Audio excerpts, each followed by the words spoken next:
Bendiciones a todos ustedes, gracias por estar aquí nuevamente en esta transmisión con el interés aquí de poder compartirle un poquito más acerca del conocimiento de las Sagradas Escrituras. Un judío le dijo a un cristiano a través de un debate en las redes sociales, específicamente el Facebook, le dijo que Jesús no cumplió la ley y le citó una escena de categoría bíblica donde prácticamente se ve que Jesús no cumple la ley. Y usted dirá, ¿cómo es posible? Leamos Mateo 5:17, donde dice: no penséis que he venido para abrogar la ley o los profetas. No he venido para abrogar, sino para cumplir. Este texto bíblico es un referente y un estandarte de lo que Mateo dijo que Jesús había dicho. Mateo recoge estas palabras de las comunidades que creen en el Mesías y lo ven prácticamente como eso, como un cumplidor de la ley. Sin embargo, vamos a ver en esta hora cuál fue el texto bíblico que usó el judío para arremeter contra aquel cristiano que decía que Jesús había cumplido la ley, pero el judío decía que no la había cumplido. Y vamos a ver cuál es la situación, cuál es la trama en medio de este debate que yo vi ya hace un mes atrás. Observemos lo que dice Evangelio de Juan, capítulo 8, versículos 1. Vamos a leer hasta el versículo 11. Tenemos ahí la cita bíblica para poder leerla. Y Jesús se fue al monte de los olivos, y por la mañana volvió al templo, y todo el pueblo vino a él. Y sentado él les enseñaba. Entonces los escribas y los fariseos le trajeron una mujer sorprendida en adulterio, y poniéndola en medio le dijeron: Maestro, esta mujer ha sido sorprendida en el mismo acto del adulterio. Y en la ley nos mandó Moisés apedrear a tales mujeres. ¿Tú pues qué dices? Mas estos decían, tentándole para poder acusarle. Pero Jesús, inclinado hacia el suelo, escribía en tierra con el dedo. Y como insistieran en preguntarle, se enderezó y les dijo: el que de vosotros esté sin pecado, sea el primero en arrojar la piedra contra ella. E inclinándose de nuevo hacia el suelo, siguió escribiendo en tierra. Pero ellos, al oír esto, acusados por su conciencia, salían uno a uno, comenzando desde los más viejos hasta los postreros. Y quedó solo Jesús y la mujer que estaba en medio. Enderezándose Jesús, y no viendo a nadie sino a la mujer, le dijo: Mujer, ¿dónde están los que te acusaban? ¿Ninguno te condenó? Ella dijo: Ninguno, Señor. Entonces Jesús le dijo: Ni yo te condeno, vete y no peques más. Esta es la escena del Evangelio de Juan que el judío tomó para arremeter contra el cristiano y decirle abiertamente que Jesús no cumplió la ley, a pesar de que el cristiano pudo haberle citado Mateo 5:17, donde Jesús dice claramente: yo no vine a abrogar, yo no vine a abolir, yo no vine a deshacer, yo vine a cumplir con la ley y los profetas. Y les dijo: no piensen eso, no piensen que yo vine a abolir. Entonces, ¿cuál es el punto aquí? Que aunque esas palabras de Mateo dicen que Jesús no vino a abolir, sino para cumplir, parece ser que en este episodio tiene una contradicción. Una contradicción que tiene obviamente su respuesta. Vamos haciendo un análisis para que usted se dé cuenta cómo es que el judío, que no cree que Jesús es el Mesías, manejó este asunto. En primera instancia, le traen a esta mujer que había sido sorprendida en el acto mismo de adulterio. Sin embargo, ¿cómo es que fue sorprendida en el acto mismo y la traen a ella sola? La pregunta es: ¿dónde está el hombre con el cual ella participó en el acto mismo del adulterio? Un problema de injusticia. Debían haberlos traído a los dos, pero solamente trajeron a uno. Bueno, independientemente de eso, ellos le dicen: esta mujer fue sorprendida en el mismo acto del adulterio. Y después dicen, y en la ley de Moisés nos mandó apedrear a tales mujeres. Y le hacen la pregunta a Jesús, ¿tú qué dices? Pero ¿cuál era el objetivo de esa pregunta? Según el autor del Evangelio de Juan, ellos esa pregunta se la hacían para tentarle, para ver cuál era su opinión y su veredicto.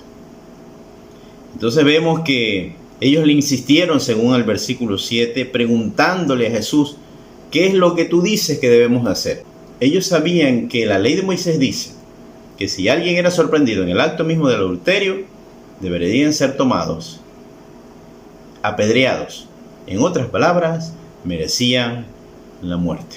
Sin embargo, al Jesús enderezarse, porque le están preguntando de manera insistente, ¿qué es lo que tú dices que debemos hacer con esta mujer? Para ver si Jesús guardaba la ley, pues. Ese era el punto. Querían ver si él realmente era alguien celoso y guardador de la ley de Moisés. Y sin embargo, en este versículo 7, Jesús les dice, el que de vosotros esté sin pecado, sea él primero. Miren lo que dice, el que de vosotros esté sin pecado. O sea, si nadie tiene culpa, si nadie está manchado, el que de vosotros esté libre de pecado, dice, sea el primero en arrojar la piedra contra ella. Pero a todos su conciencia los acusó. Entonces cada uno, desde el mayor hasta el menor, fueron dejando sus piedras y se retiraron. Entonces es ahí el punto donde el judío tocaba. Y el judío le decía al cristiano, bueno, el cristiano era un apologista. ¿Qué es un apologista? Es un defensor de la fe. Entonces, este judío le decía al cristiano, ¿te das cuenta que Jesús no cumplió la ley? Y le decía, ¿por qué? Entonces el judío le preguntaba al cristiano, ¿Jesús tenía o no tenía pecado? El cristiano le decía, no, Jesús no tenía pecado. Ah, muy bien. ¿Y qué dijo Jesús a la gente que estaba ahí reunida con la mujer adúltera? Jesús dijo que el que esté libre de pecado, que lance la primera piedra. Y el judío le dice, ¿te das cuenta, Jesús estaba o no estaba libre de pecado? Sí, Jesús estaba libre de pecado. ¿Y por qué no la apedreó? Eso fue lo que el judío le dijo al cristiano. Porque Jesús claramente dijo, el que esté libre de pecado, que lance la primera piedra. Y justamente el único que estaba libre de pecado era Jesús. Él era el más indicado en apedrear a esa mujer, según la ley de Moisés, porque ella había sido encontrada en el acto mismo del adulterio, el cual era un pecado de muerte. No había ofrenda, no había sacrificio, no había redención para el pecado que había cometido esta mujer. Era imperdonable. Recuerden que la Escritura habla de los pecados de muerte. Los pecados de muerte son pecados imperdonables, no hay opción, no tienes garantías. Estás confinado a morir, no tienes salvación, no hay ofrenda, no hay sacrificio. No hay holocausto, no hay nada que pueda solucionarte ese problema. Estás condenado y tu recompensa a tu infracción es la muerte. Entonces el judío, valiéndose de esto, él dijo, claro, mira, tú mismo lo has dicho, Jesús estaba libre de pecado. Y sin embargo, no cumplió como la ley de Moisés dijo, que debía apedrear a esa mujer. Y entonces el cristiano comenzó a hacer algunos argumentos. Comenzó a hablar del amor, de la misericordia, de la justicia. Y todo eso está bien, pero el asunto es que este texto que estamos leyendo justamente contradice.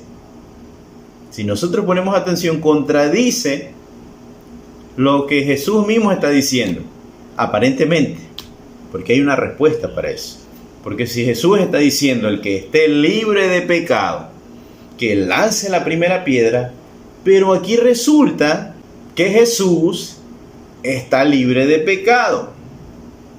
La carta a los Hebreos dice que él fue tentado en todo, pero sin pecado. Entonces, pero Jesús mismo dice, el que esté libre de pecado es el que debe lanzar la primera piedra, y Jesús está libre de pecado, y justamente no lanza la piedra. Ese era el detalle que el judío enfatizaba.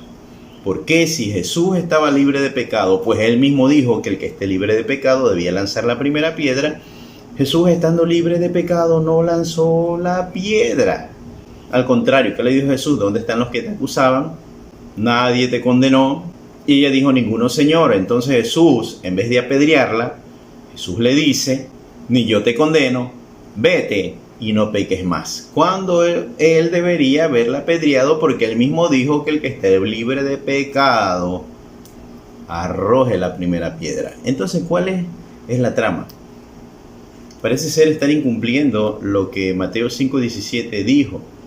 No he venido a abrogar o abolir la ley, sino vine para cumplir. Vino para cumplir la ley y los profetas. Entonces, si nosotros nos damos cuenta, uno de los elementos o características importantes que iban a describir al Mesías era que el Mesías iba a tener un carácter de redentor. En hebreo le llamamos el Goel, aquel que redime, aquel que pasa por alto una falta.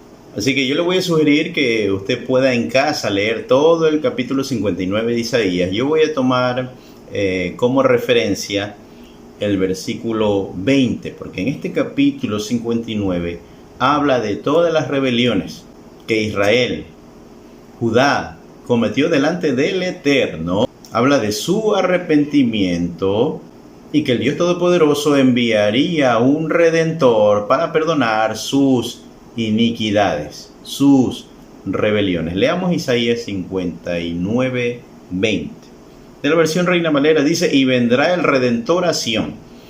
Sión, a pesar de que es un monte, con el tiempo llegó a ser característico y un referente a todo Jerusalén. Así que cada vez que hable de Sión, también se está refiriendo a toda Jerusalén. Recuerden que en Jerusalén estaba el Sagrado Templo y era ahí donde se hacían los sacrificios, donde se hacían prácticamente las redenciones y las expiaciones, donde se recibían las ofrendas del pueblo para ponerse a cuentas con Dios. Entonces dice, y vendrá el Redentor a Sión, y a los que se volvieren de la iniquidad en Jacob, dice el Señor. Esa es la versión Reina Valera. Entonces usted tiene que leer todo el capítulo 59 para que se dé cuenta de este aspecto importante. Pero quiero que usted ponga su atención en esta frase. Y vendrá el Redentor a Sión y a los que se volvieren de la iniquidad en Jacob. Cuando habla de Jacob, está hablando de todo el pueblo de Israel. Recuerden que el ángel del Señor, según la narrativa del Génesis, luchó con Jacob y al rayar el alba le cambió el nombre de Jacob por Israel. Entonces aquí hace una referencia cuando dice, y a los que se volvieren de la iniquidad de Jacob, o sea, de la iniquidad de Israel. ¿Qué es la iniquidad?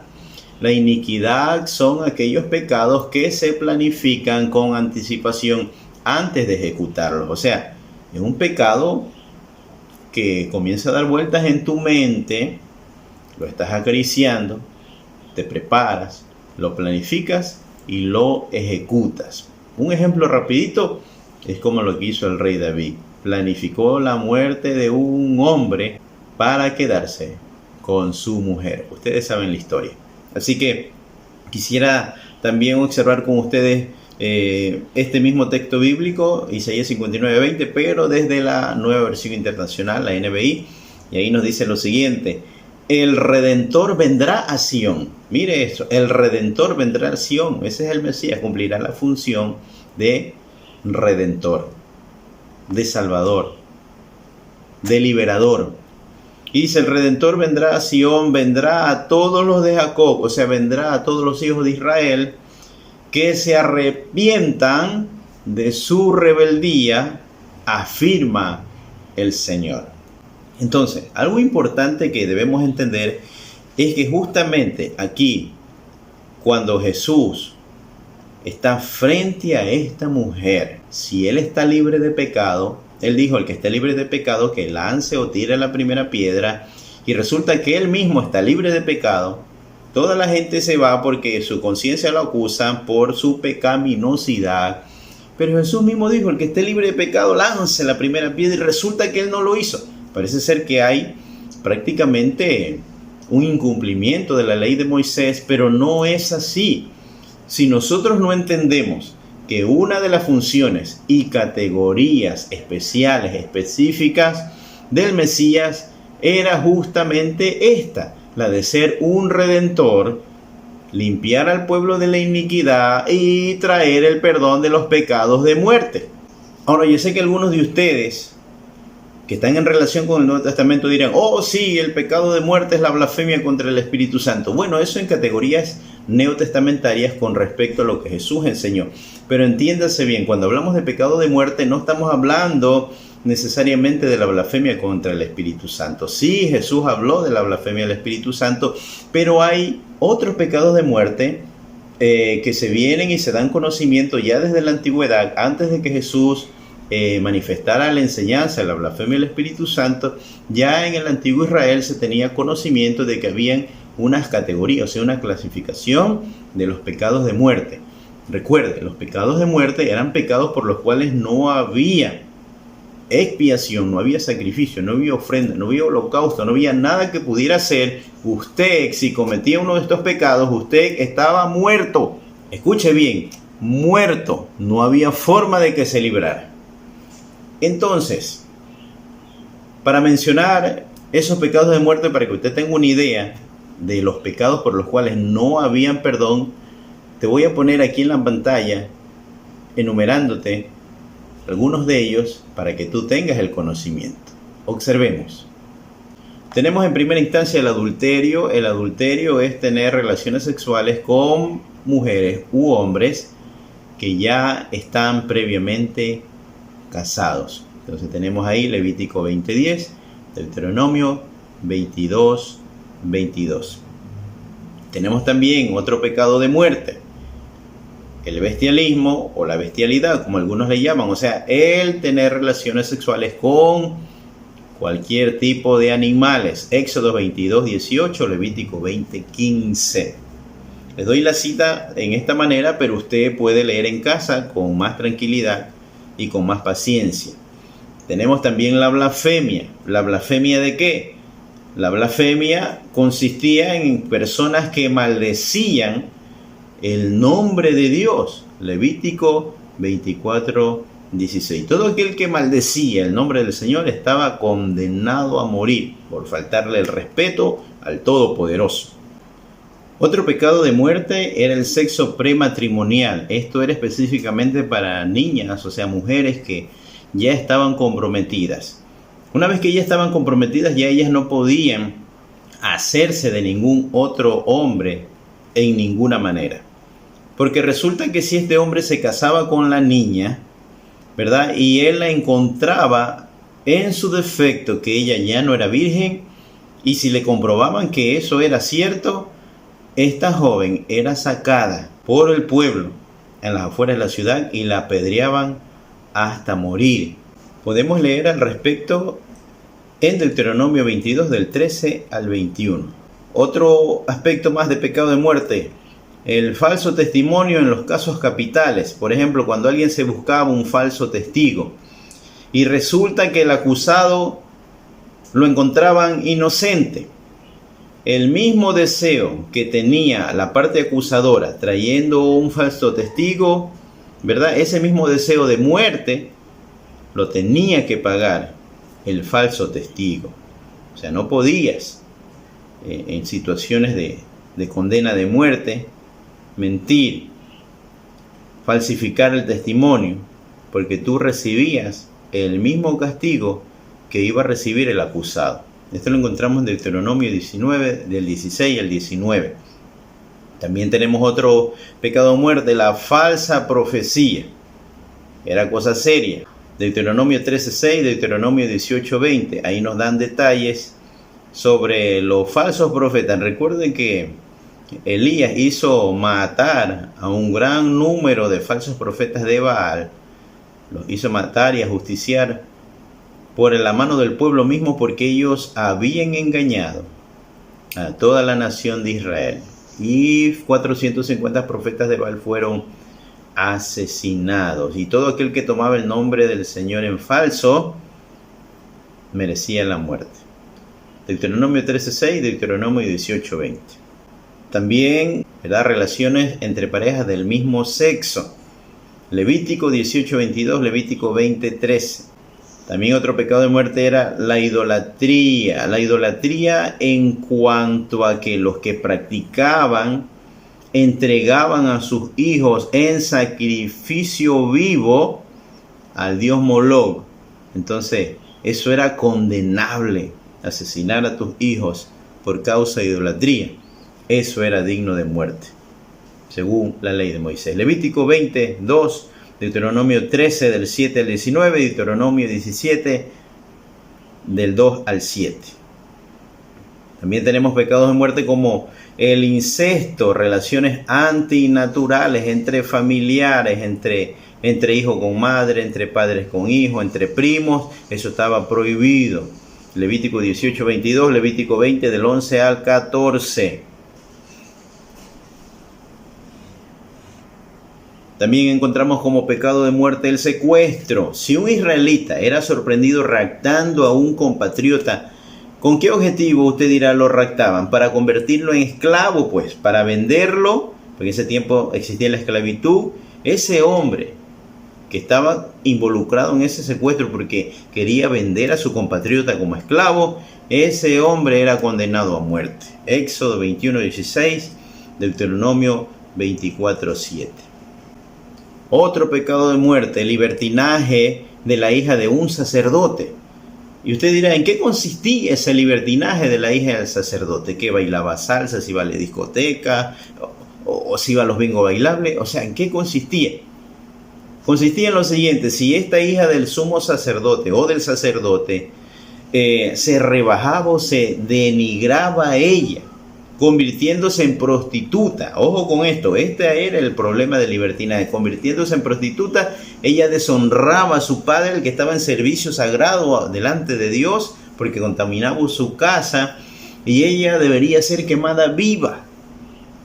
Eso está en Levítico 21:9. Y así, pues, sucesivamente.